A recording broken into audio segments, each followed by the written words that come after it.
Vamos pegar aí, vamos falar um pouquinho sobre cooperação, cooperadores da verdade. São os que respondem. O que é cooperadores da verdade, pastor? É a resposta que eu dou à palavra. A verdade é essa. Que tipo de resposta eu estou dando? Não é? Se eu perguntar para vocês aqui, mais novo, a pessoa mais nova aqui, o caçulinha aqui da casa hoje, né, junto com a gente, é o Evandro. Não, é a Gislaine. Isso, com Lane no final. Ela é a caçulinha, né, da casa. Mas quando vai falar, de mente renovada, pastor, ela sabe o que é certo e o que é errado? A pessoa mais recente sabe. Claro, porque a gente só fala disso. O que é certo e o que é errado, a nova criatura sabe o que é certo e o que é errado. Gente, a nova criatura sabe. Eu gosto dos estudos do Kenneth Hagin, que ele fala que a gente tem, que quando você nasce de novo, aquele farolzinho verde, o farol vermelho, acontece lá dentro. E por mais que você não saiba, não tenha certeza, você tem lá um limiar, sabe?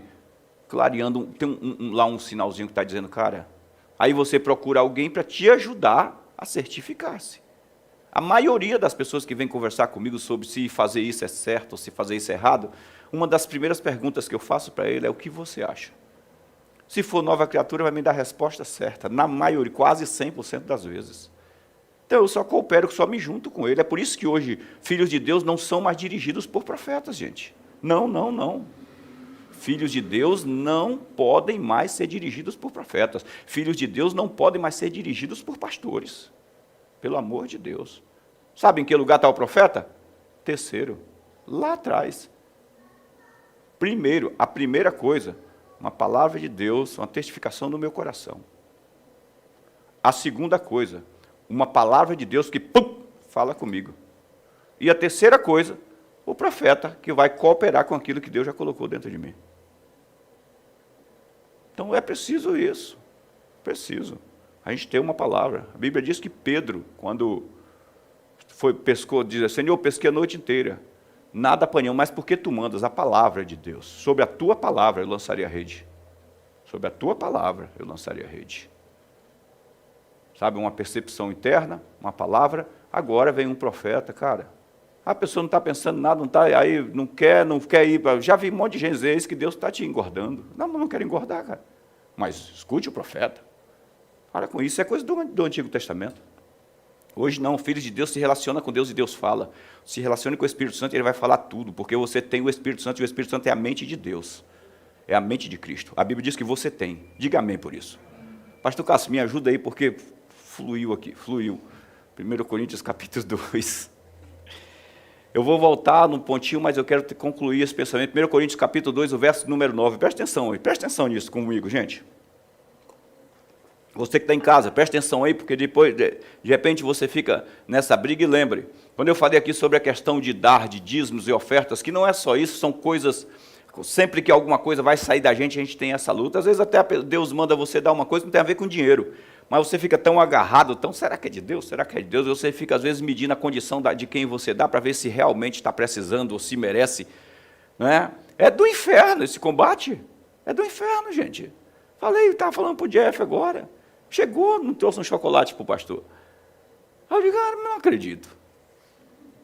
Estou brincando, Jeff, claro, né? Jeff é um filhão. É o mais velho, né, quase. Meu Deus. Presta atenção aqui, verso 9 de 2 Coríntios 2, de 1 Coríntios. Como está escrito, nem olhos viram, nem ouvidos ouviram, nem jamais penetrou em coração humano, que Deus tem preparado para aqueles que o amam. Quem ama a Deus, diga amém. Amém. Pois é, sabe o que é amar a Deus? Amar a Deus é responder. Jesus disse, quem ouve a minha palavra e guarda, esse é quem me ama. É o que ele tem preparado as coisas para aqueles que ele ama, que eu amo. Mas Deus nos revelou, olha só, olho não viu, ouvido não ouviu, não subiu o coração, Deus tem preparado. Aí, pastor, nossa, é mistério. Deus tem coisas no mistério, pastor. Olha lá, ó. Mas Deus nos revelou pelo Espírito com E maiúsculo, então eles falam do Espírito Santo.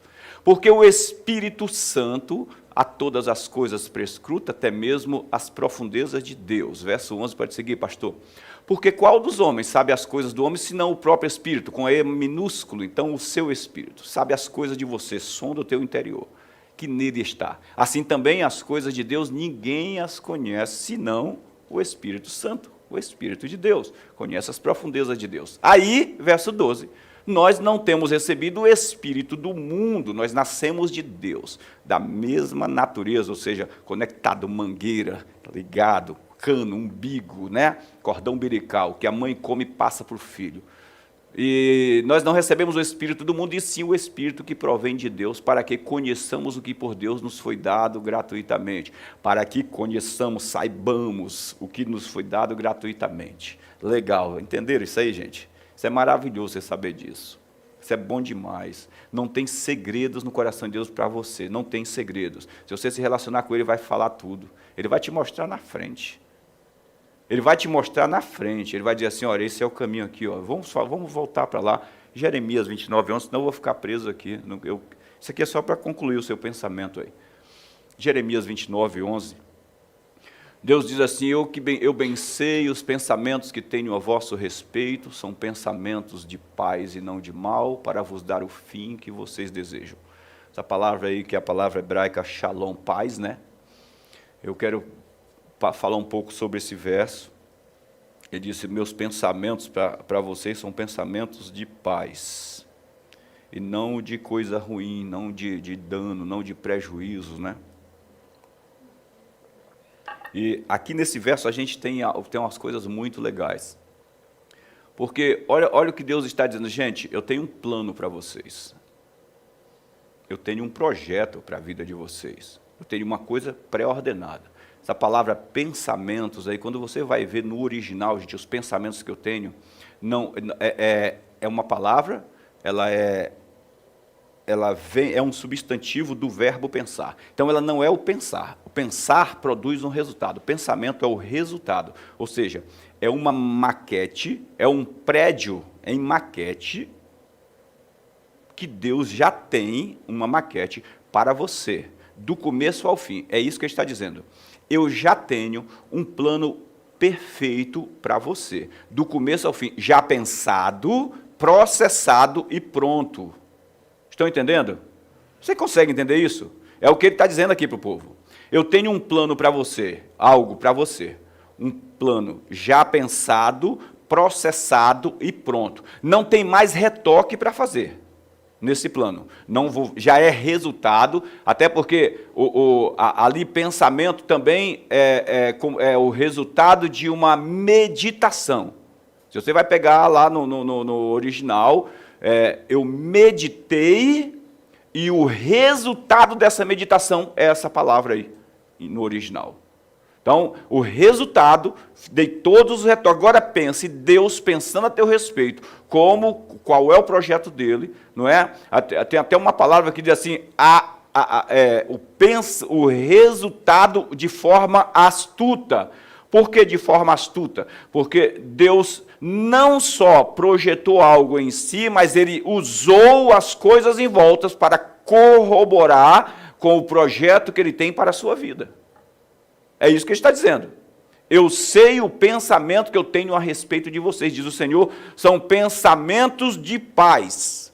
Por que pensamentos de paz? Porque shalom é uma expressão conclusiva. Quando um judeu, por exemplo, cumprimenta um outro judeu, ele diz shalom, ele está dizendo que você tenha saúde, prosperidade, uma viagem tranquila, paz, paz com Deus.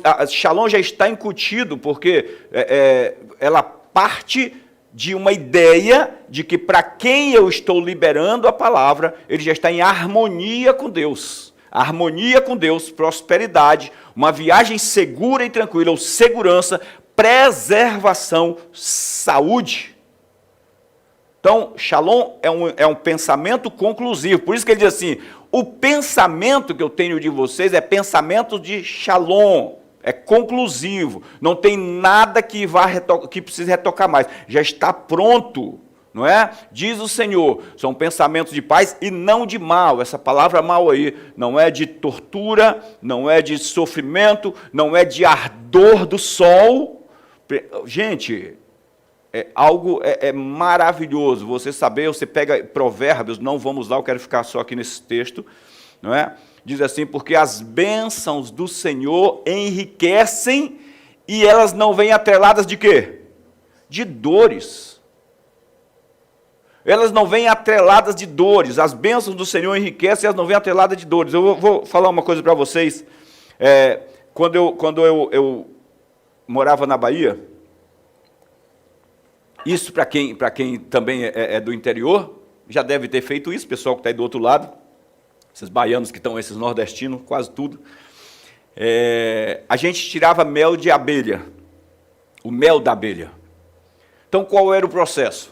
No nosso caso, hoje, o pessoal, os apicultores têm lá todo um processo maravilhoso, mas no interior, a abelha estava madura, a gente ficava só vigiando. Quando estava maduro, quando a abelha estava atacando, só em você piscar a abelha atacava, está maduro.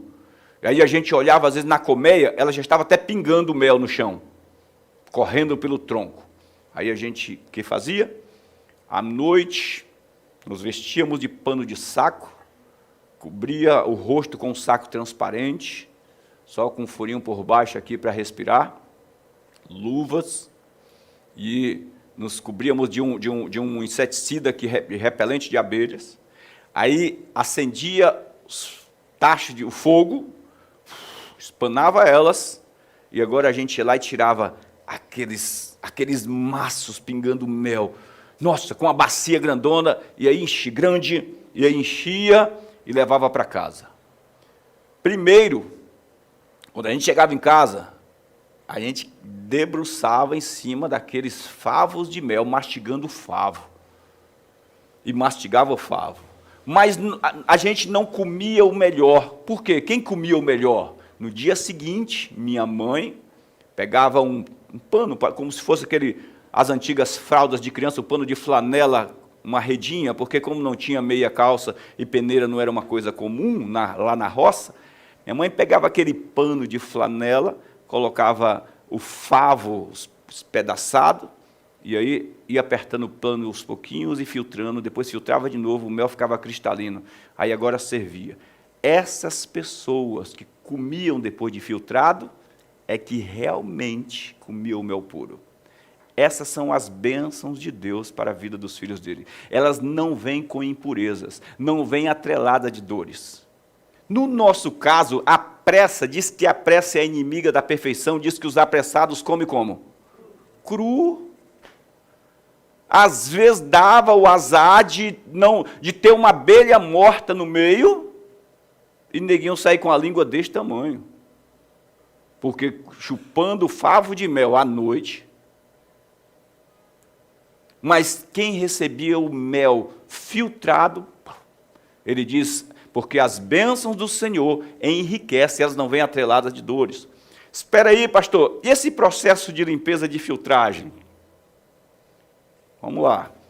A Bíblia diz, Efésios, capítulo número 2, Efésios 2, o verso de número 8, pastor, por gentileza, Efésios 2:8, diz assim, porque pela graça, fale comigo, pela graça, eu sou salvo.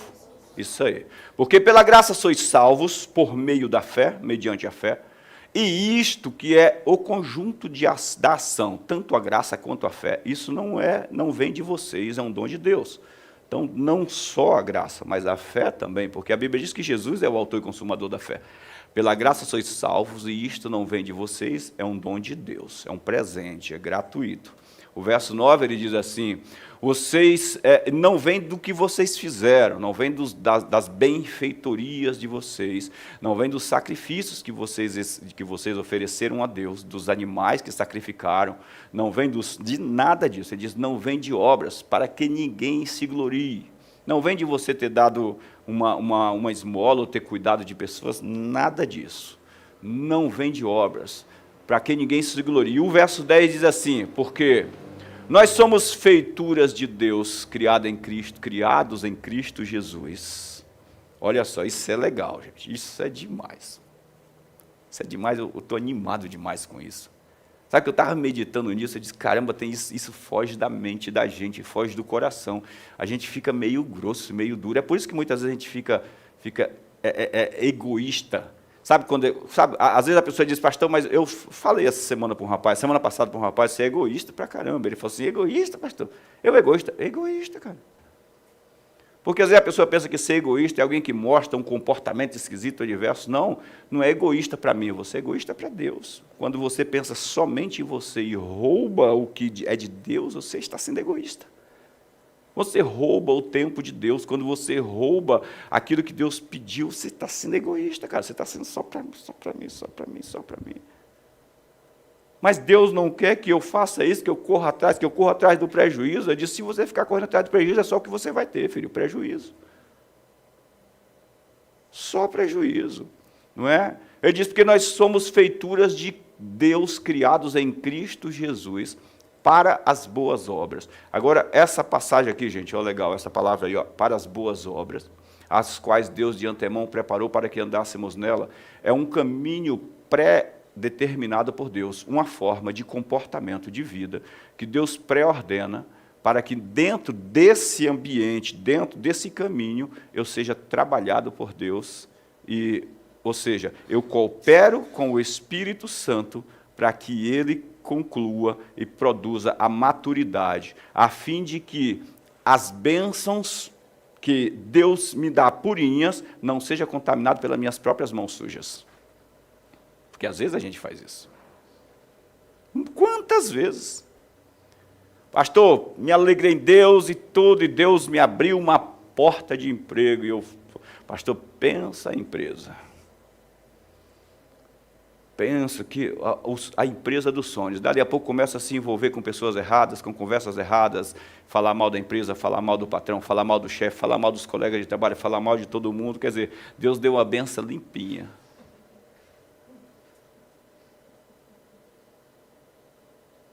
Mas as mãos sujas. Pastor, fui na igreja, orei a Deus, e ele estava solteiro ou solteira, e Deus me deu o marido ideal.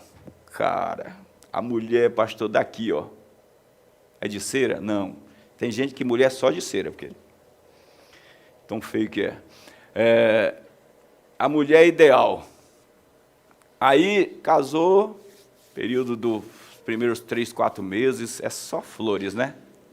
Só flores. Amor, preparei a comida que você ama, preparei o que você gosta. Amor, preparei isso. Amor, amor. Eu vi esses dias um videozinho do Tiririca, que ele faz um videozinho lá. Não gosto muito eu não acho ele engraçado, mas aquele vídeo eu achei engraçado. Ele mostrou, né? A pessoa quando está namorando, aí está numa moto, agarradinho assim, né, na moto, e ele passa... A namorada agarradinha assim, aí ele fala assim, já casou, já não está agarradinho, ela já está segurando assim no ombro dele.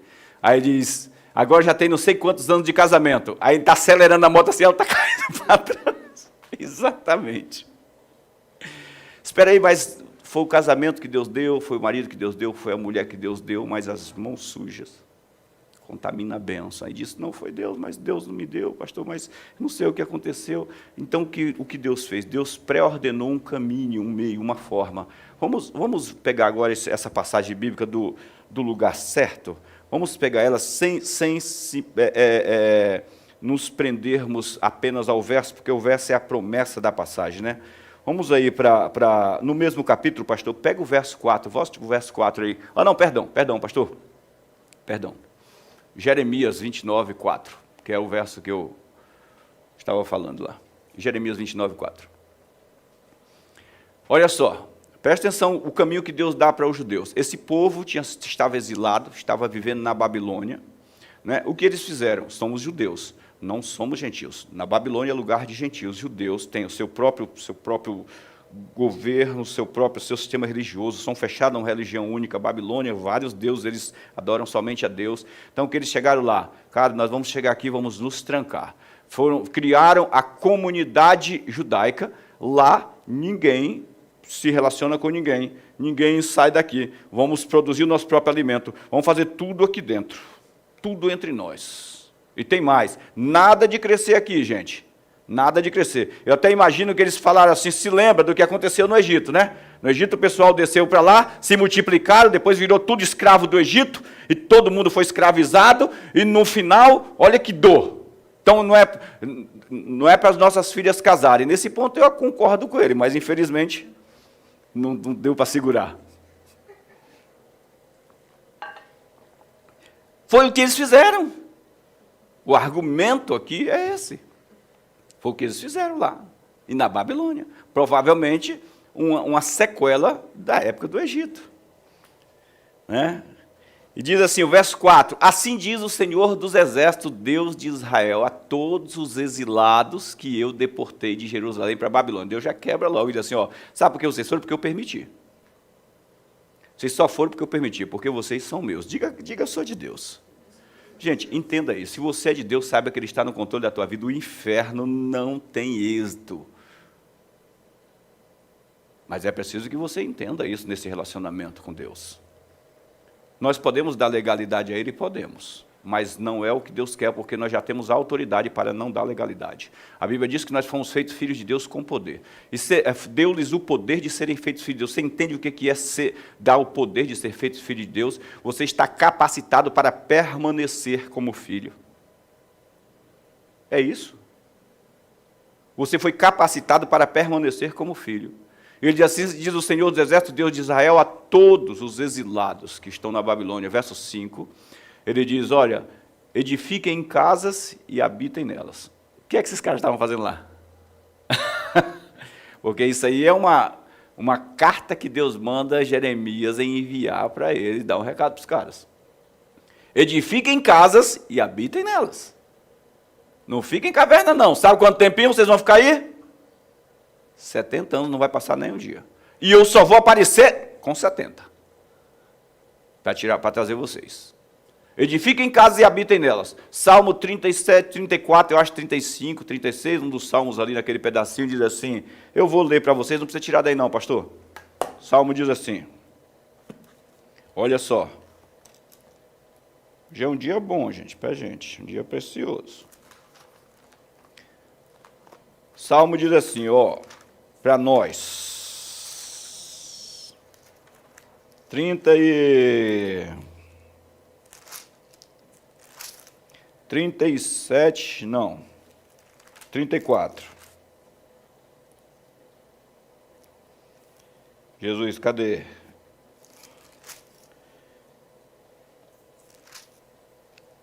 Confia no Senhor e... aqui, 37:3. Confia no Senhor e faça o bem. Habita na terra e alimenta-te da verdade. Só essa passagem, habita na terra. Edifiquem casas e habitem nelas. Plante pomares e coma do seu fruto. Ele diz assim, não fique aí enclausurado. Viva. Cara, viva. O rei que saiu para conquistar outras terras, pegou os seus bens, dividiu para os seus servos e assim, negociai até que eu volte. Aí na volta, ele diz assim, por que você não colocou meu dinheiro no banco para render? Para aquele cara que não negociou. Então ele disse, viva, cara, se movimente. Não é? Verso 6. Vou fazer só a leitura e falando rapidinho, só para vocês tomarem atento. Tomai esposas e gerai filhos e filhas.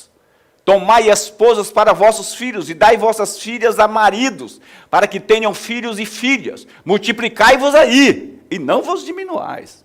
Aí que Deus está dizendo, cara, eu não larguei vocês aí, abandonei, não, estou aqui, estou com vocês.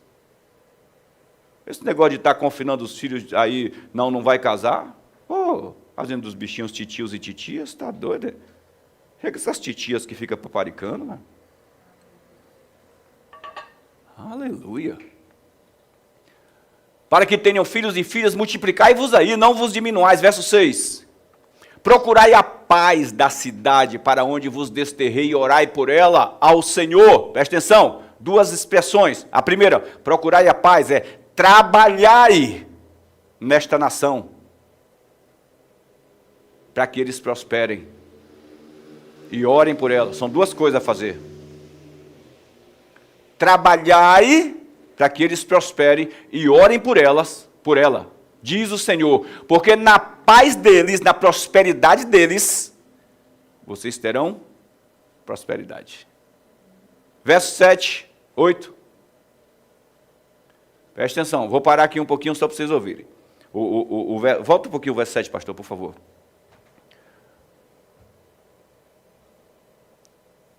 Olha o que ele diz no verso 7. Procure a paz, trabalhai aí, se movimentem, para que eles prosperem, porque na prosperidade deles vocês prosperarão. Deixa eu pegar aqui, esse aqui, no texto. O verso 7 na NVT, nova tradução, nova versão transformadora, diz assim: trabalhem pela paz e pela prosperidade da cidade para a qual os deportei. Orem por ela ao Senhor, pois a prosperidade de vocês depende da prosperidade dela. Agora pensa aí, eles confinados, um povo inteligente, porque filhos de Deus são inteligentes. Filhos de Deus são gente criativa demais. É uma mente maravilhosa, disposição, são trabalhadores, são esforçados. Mas que adiantava eles produzirem se não tem para quem vender? A confinação os levaria de volta para o período mesopotâmico, onde eles viviam em cidade, só dentro de uma cidade, tipo assim, só trocava alimento por alimento. Era essa a ideia deles. Trocava arroz por feijão. Olha, faltou feijão aqui, tem arroz aí? Deus disse que acabou esse tempo, cara. É o tempo onde eu quero prosperar vocês. Eu quero que vocês produzam e forneçam. Foi o que Deus fez com José no Egito. Deus quis cuidar de Jacó e dos filhos no deserto, envia José na frente, prevendo a seca que ia ter no Egito. E José, quando é levantado, depois de alguns anos, para estar ao lado de Faraó, a Bíblia diz que ele se tornou governador, e com êxito, porque ele trouxe abundante prosperidade para aquele povo. Consequentemente, a sua casa prosperou. Agora imagine que José dissesse assim: sonho, 7 anos de seca, 7 anos de fartura, 7 anos. Ó Senhor, vai vir 7 anos de fartura. Faz o seguinte, distribua para todo mundo. Distribua. É para comer tudo, não deixe faltar nada. Porque nos 7 anos de seca, Deus vai prover bastante. Não, ele disse assim: olha, convém que você acumule, para que quando vier os 7 anos de seca, vocês tenham. Orem pela prosperidade da cidade para onde vocês estão, porque na prosperidade é um caminho. Às vezes a gente fica olhando tanto para os nossos problemas, para o que a gente não tem, e a gente esquece da nação. Reclamamos da gasolina, temos aí um poder. Tem voto pela frente. Tem aquelas enquetes que você pode votar. Mas ficar murmurando em casa e reclamando e chorando não vai dar camisa nova para ninguém. Não dá, gente. Não dá. Ficar murmurando e reclamando, você sabe que o contexto, a murmuração foi uma das ferramentas que o diabo usou para impedir o povo de entrar na terra prometida. Foi uma das ferramentas que o diabo usou. Não adianta ficar murmurando no dia a dia, não vai trazer camisa nova para ninguém. Pelo contrário, vai só trazer desgraça para a jornada. Ou seja, ausência de graça, né? Então, na vossa prosperidade, eles também prosperarão. Se eles prosperarem, vocês prosperarão. Verso 8. Porque assim diz o Senhor dos Exércitos, Deus de Israel: não vos enganem, né? Não vos enganem os vossos profetas que estão no meio de vós, nem os vossos adivinhos, nem deis ouvidos aos vossos sonhadores, que sempre sonham, presta atenção, sempre sonham segundo os vossos desejos. Gente, isso é um problema sério. Vou ler para vocês aqui na NVT, diz assim, olha: assim diz o Senhor dos Exércitos, o Deus de Israel: não se deixem enganar pelos profetas adivinhos que há no meio de vocês, na terra da Babilônia. Não deem ouvidos aos sonhos deles, porque eles sonham o que vocês querem ouvir. Sabe, as pessoas que não querem ser alinhadas, que não querem ser corrigidas, aí eu vou para o lugar onde tudo pode. Eu vou para o lugar onde eu posso continuar fazendo um monte de porcaria e alguém vem e diz: Deus está te abençoando. Não. Ele disse: não dê ouvido a esses caras. Paulo diz: nos últimos dias surgirão pregadores, profetas, que vai ser gerado pelo próprio coração de quem não quer ter um relacionamento com Deus. É por isso que ainda hoje está cheio de gente sendo dirigida por profetas, gente. Pessoas que vão na casa de um e de outro, ora por mim, o que Deus tem para falar, o que Deus tem para falar, porque está produzindo. Aí a pessoa está toda errada, todo quebrado, todo despedaçado, e vai que Deus é contigo. Foi o que Acabe pegou lá 300 profetas, se juntou a ele, 400, fala para mim qual é a palavra de Deus para mim, ele e Josafá. Aí todos disseram uma só, vai que Deus é com vocês, a batalha já está vencida. Josafá disse o quê? Estou fora. É muita gente. Não tem um homem de Deus aí que tem uma palavra? O homem de Deus chega e diz assim, se você voltar vivo dessa batalha, eu não sou um profeta. Pode cortar o meu pescoço. E já sabe que Acabe não voltou vivo. Ele diz assim, não dê ouvidos a profetas que são produzidos por esse tempo, onde o povo está sendo enganado, enredado, onde o alvo é permanecer na terra, cavar raiz mais profunda para ficar mais na terra. Nossas raízes têm que ser em Jesus, cada vez mais profundas nele.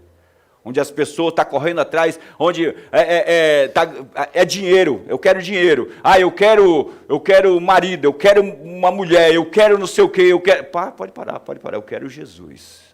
Jesus diz que quem escolheu a melhor parte de todas, chama-se Maria, e ela estava sentada nos pés dele. Foi nos pés de um homem que está fazendo promessas. Eu vi ontem num poste, eu estava pensando nessas coisas, foi ontem de manhã, num poste, faça a amarração do amor, e você só paga depois do resultado. Aí, caramba, isso é valente. O bicho é valente, o bicho é destemido. E lá, e você dizer, olha, leva o nome do cidadão ou da cidadã, e dá para ele, e volta para casa. Diz, depois, só paga depois. Mas o que fica pelo caminho, bode está caro. Quero 2 bodes, quero os frangos só pretos, sem nem nada branco. Não é? Eles estão profetizando mentiras em meu nome, eu não os enviei, declara o Senhor, verso 9, né? Verso 9. Eles estão falando coisas em meu nome, eu não mandei eles. Pode ir, pastor, para a gente fechar aí.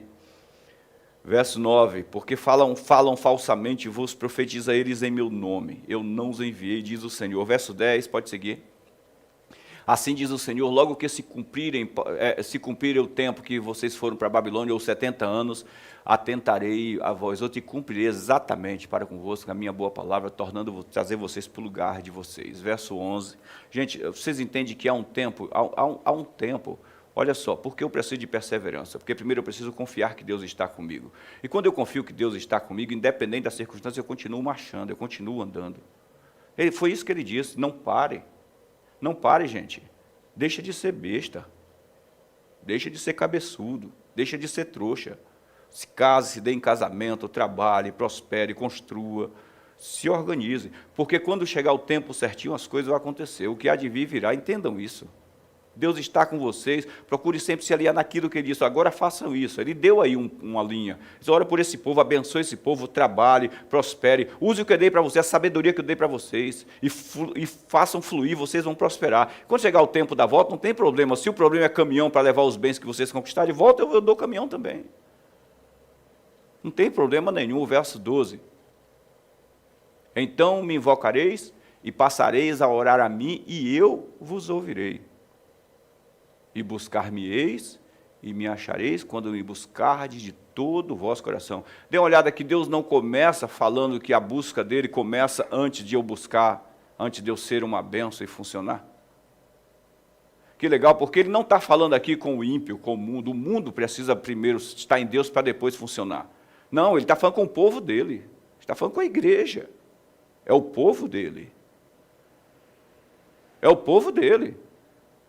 Ele não está falando com um povo que ele não está tentando construir uma mentalidade religiosa, ele está tentando construir uma igreja que funcione, uma igreja que é a marreta dele, uma igreja que é a luz do mundo, que é o sal da terra. Porque nos salgarmos aqui dentro é maravilhoso, ser crente, abençoar, você é uma benção de Deus e Pai de Deus. Ele diz, quero ver lá fora, cara, temperar a terra, quero ver você ser luz lá fora, funcionar lá fora. Aí agora está funcionando lá fora, dê a César o que é de César e a Deus o que é de Deus. Buscar-me-eis e me achareis quando me buscar de todo o vosso coração. Verso 14, ele diz, eu serei achado de vocês. Só a primeira parte. E não se preocupe. Preste atenção. E eu serei achado de vocês. Não é porque simples pelo grande esforço de vocês, mas é pelo coração entregue. Eu serei, eu me deixarei, tem uma tradução que diz assim, eu me deixarei ser encontrada por vocês. Sabe aquele relacionamento de pai e filho, sei lá, o Jefferson e a Tailândia com a pequenininha, né, que brinca de esconde-esconde, aí deixa o pé aparecendo debaixo da cortina, de trás da cortina, fica falando para ela saber a direção que está, tipo de coisa assim, as migalhinhas no caminho para encontrar. Ele disse assim, eu me deixarei ser achado de vós, mas tem um caminho de relacionamento onde ele dá. Cara, tira os olhos de você, viva, habita na terra, alimenta-te da verdade.